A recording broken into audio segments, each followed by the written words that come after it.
წელს შეუსრულდა ანსამბლ მერცხას 55 წელი. სწორედ ამასთან დაკავშირებით აჭარის განათლების, კულტურისა და სპორტის სამინისტროს, ჩვენი მოსწავლე ახალგაზრდობის სასახლის დირექციის, ანსამბლ მერცხალის ძველი და ახალი თაობის მოცეკვავეთა გადაწყვეტილებით ანსამბლ მერცხას მიენიჭა ბატონი გივი ჩიხლაძის სახელი. ეს გახლდათ პირველი ქორეოგრაფი ანსამბლ მერცხალის დამაარსებელი. ამ ანსამბლს უდიდესი წარმატებები გააჩნდა არა მარტო ჩვენს მხარეში, არამედ ჩვენი ქალაქის, ჩვენი ბათუმის მიღმაც.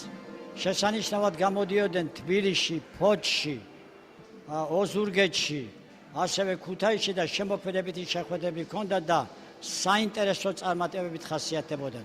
არ ვიცი როგორ ამბობს, მაგრამ მე მეაჩნია რომ ეს იყო ნორჩი პროფესიონალები იმ ხანად. წარმატებულები იყვნენ ყოველთვის ყველა ეტაპზე, საკმაოდ ნიჭიერი ქორეოგრაფები ედგა სათავეში ანსამბლს.